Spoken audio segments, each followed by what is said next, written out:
Hi everyone! Today we'll be going through some of your budgeting questions, and also we will be announcing the winner of the Money Folder giveaway.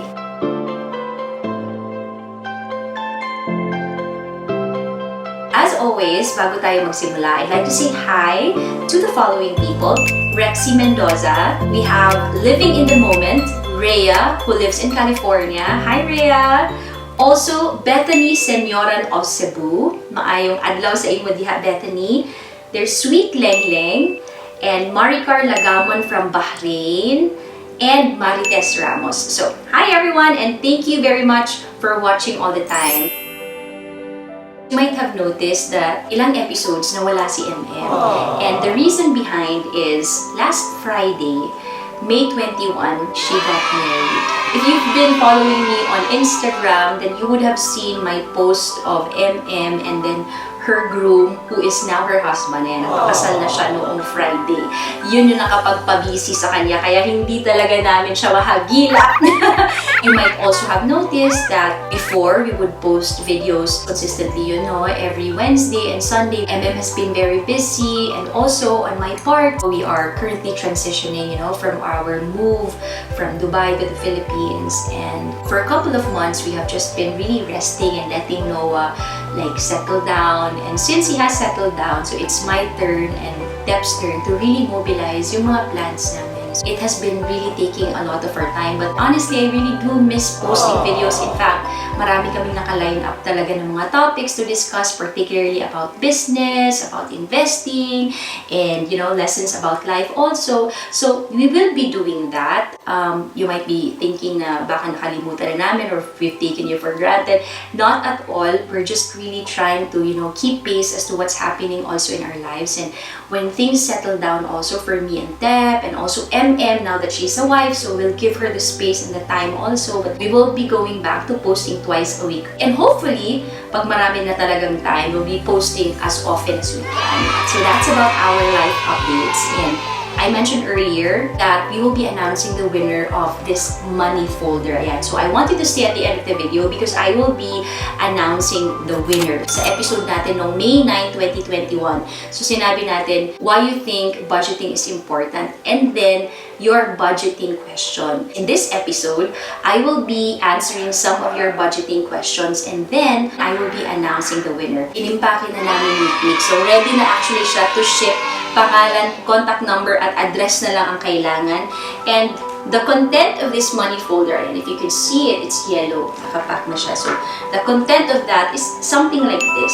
So, ayan, our money folder. So, ito, sample to ng money folder ko. Ayan. Ito yung mini-mention ko, nakikita nyo sa mga previous vlogs namin na ginagamit ko para ma-segregate at ma-allocate yung mga funds. So, ito, this is our money book ang nakalagay. So, this one has, again, mga ziplock siya. Ayan, may mga naka-ziplock siya. So, if you need something, the good thing is because it's a binder, so pwede mo lang siyang buksan like that. And let's say, for example, meron kang amount for groceries, so hindi mo na kailangan magdala ng wallet. So, you just have to bring this one and put it inside your bag. So, that's it. Kung tapos ka nang gumamit, then you can put it back and then close it. Kaya paborito ko talaga tong money folder na to. And this is what we will be giving out today. Kaya stick around to know kung sino yung winner. Okay? And also, we've been receiving a lot of questions about where you can get the money folder. So, para hindi na kayo mahirapan, check us out on maexmae.co on Instagram kasi nagpo-post kami. Last time, I think last week, we introduced a different kind of design which is para siyang daisy. Very, very dainty, very, very pretty. Na sold out siya within 20 minutes. So if you're interested sa money folder na to, there will be new stocks that will be coming. Limited again, but there will be stocks for those who are really interested to have their own money folder. Having said that, let's begin. I'd really like to thank you all for taking the time to comment, to really share your thoughts, and also to ask me questions. If hindi ko man masagot lahat ng questions ngayon, kasi natatakot ako baka umabot tayo ng isang oras. Hopefully, I can make a different set of episode to really just answer all your questions. Because right now, there are certain things that I just like to highlight. Ito yung mga sasagutin ko talaga. First one that I'll read is from Jerry Kyle Manzano. So this is what he said. Nice one. Perfect lessons in budgeting. I learned a lot. Budgeting is not about how to save, but it's all about how to use your money. That's true. So Jerry is actually from Pangasinan. How can you do budgeting if you don't have income? As of now, I'm jobless and pandemic. Firstly, Jerry, thank you very much for taking the time to comment, and also your question is very interesting and very, very timely. I hope you're okay, your family are okay, you're staying safe also. I believe that this question is something that would radiate to a lot of people right now kung ano man yung nangyayari. With whatever is happening now, a lot of people might have lost their jobs. And I tell you, when I say a lot, there's hundreds of thousands of people who've lost their jobs. And the thing that we must always remember, and I hope you're also putting it in your mind, Jerry, that it's not because of your performance, it's not because of incompetence or lack of skills, it's because of the pandemic. The company didn't have a choice. Hopefully, with whatever that's happening, you would still have the confidence in you, you would still have the courage in you, to be brave. And I always say this, to be brave, to be bold, to be unstoppable, to reach your dreams. This pandemic is just a phase. It's not our final destination.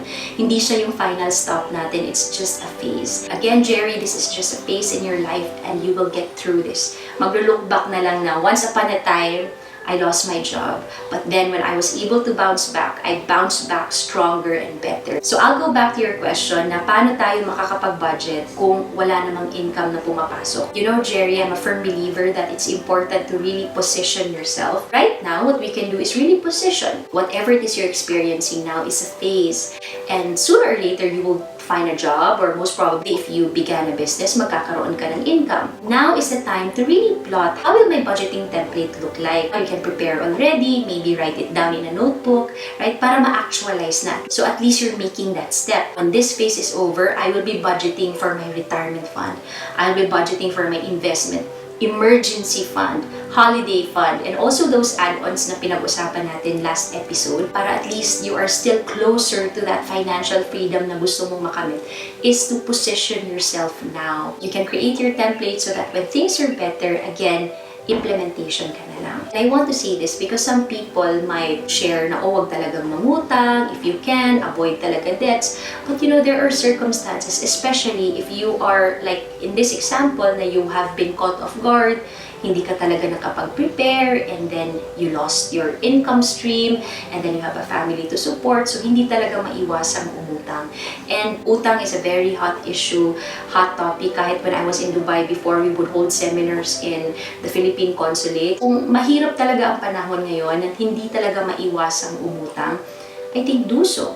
Kung wala na talagang mahuhugutan, wala talagang ipon, do so. By all means, if you can approach family first, na hopefully iwas din sa interest, because a lot of people mas mababaon talaga dahil sa interest. So if you can borrow money from family or from friends that you trust na walang interest, do so. Kung hindi na talaga kaya, you can borrow money, but also look into the interest. 10% is too high already. So maraming tao talaga na hindi makalabas-labas sa utang dahil sa interest. Okay? And speaking about utang, I really admire those people who say, pahiram ng pera, babayaran kita on this date.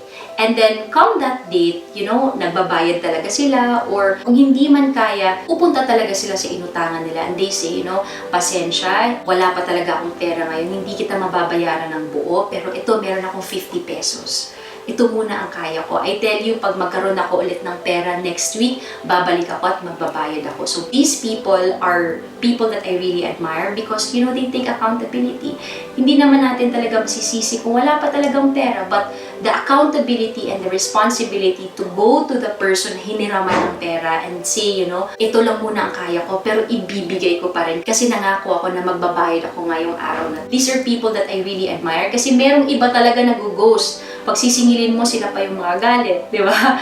Or pagtatago. Again, pag-uutang, it was a favor that was done to us para kung ano man yung kailangan at that time, ay talagang makuha natin yung kailangan. So, again, it is our responsibility to return that money.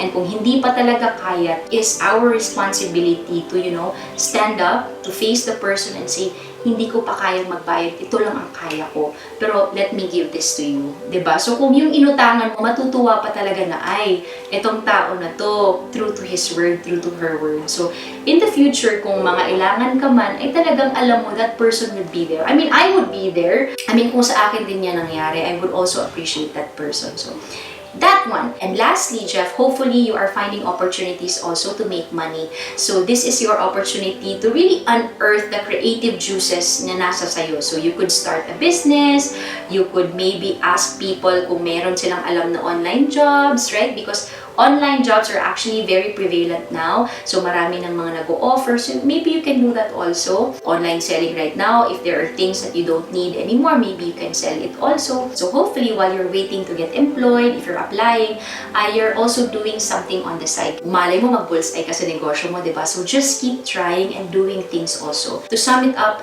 Jeff, now is your opportunity to position yourself. Kung wala mang income na pumapasok, now is your time to write down, if ever papasok na yung pera ko in the future, saan ba, ano ba yung mga items na pag-iipunan ko? So write it down. So prepare for it now para kung dumating na ang pera ay ready, implement ka na lang.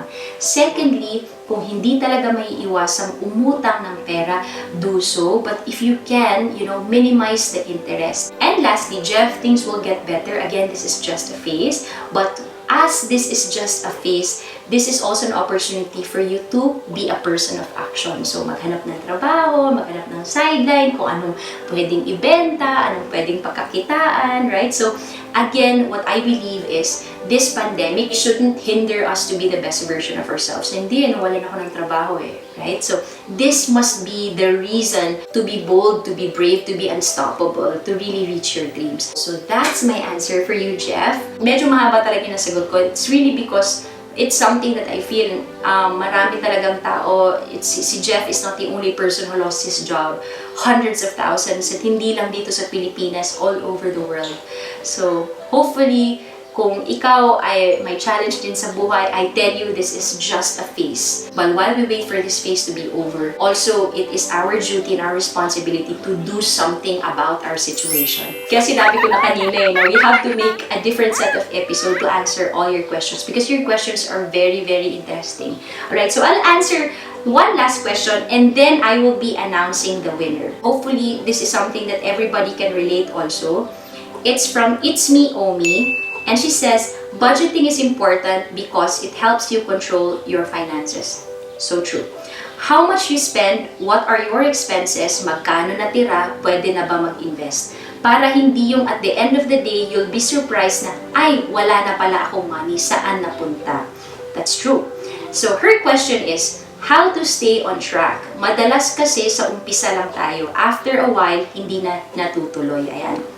It's me, Omi. Thank you very much for your question. Meron silang sinasabi pa na niñas kogol, na okay lang daw sa umpisa, pero eventually nawawalan din ng gana. And also, there's a quotation, I think I've mentioned this already before, enthusiasm is common, but endurance is rare. Sabi ni Angela Duckworth, enthusiasm is common, but endurance is rare. Meaning, marami talagang excited na, o sige, mag-iipon ako, o sige, magsisave ako, o sige, I'll take charge of my finances. But give it 2 months or 3 months, nawawala na. Because as she said again, endurance is rare. And hindi lang sa budgeting yan. Kahit, minsan sa pag-ibig, okay lang sa simula, nung nanliligaw pa, pero nung napakasalan na, wala na. Or minsan naman sa trabaho, na, okay lang to nung bago pa, pero ngayon na medyo matagal na. Like halimbawa, 6 years na sa trabaho, hindi na nag-perform ng maayos, right? So, it's not just in handling money, but, in all aspects. You're so hyped up during the first few months or first few years, but eventually, you cannot sustain it. This is something that I'll be sharing straight from the heart because this is something that I've also experienced na may times talaga na halimbawa nagbabudget ka. Pag hindi na ako mababudget ngayon, pagod ako bukas na.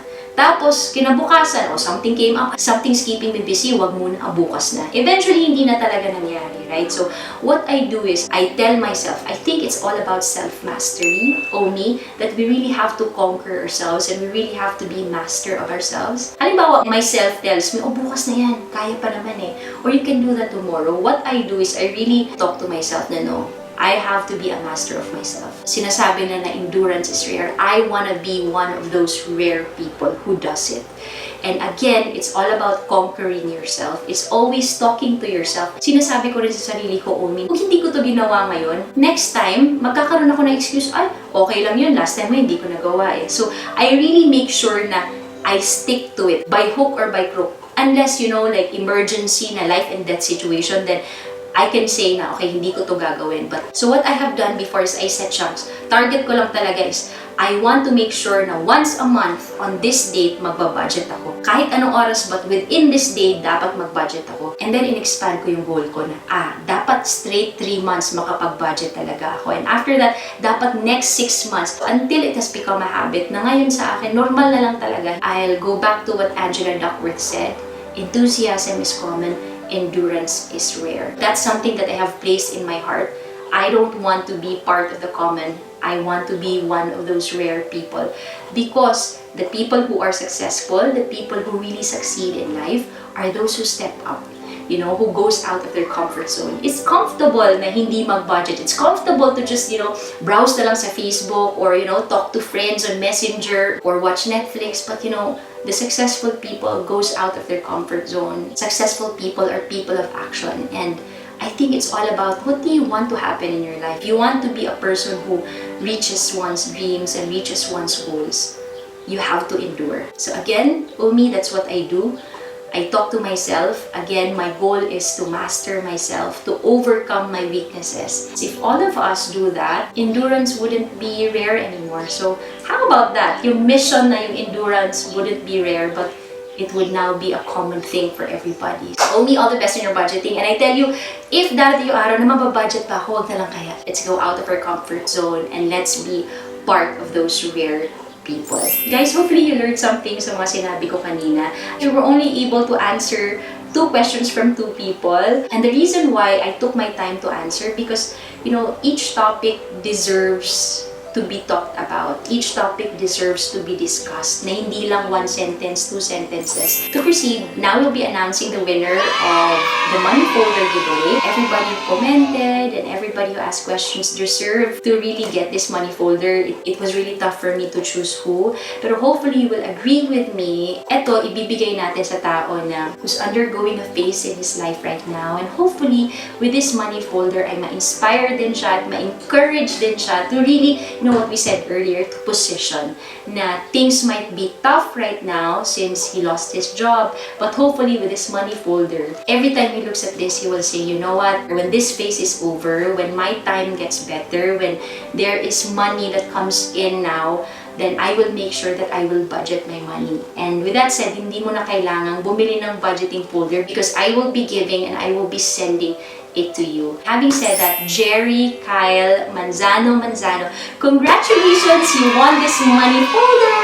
Ayan, so para sa ito, we know you're from Pangasinan. So Jerry, what I just require of you to do is down below sa description box na to, meron akong link sa Instagram account ko. So just message me your name, full name, your contact number, and your mailing address.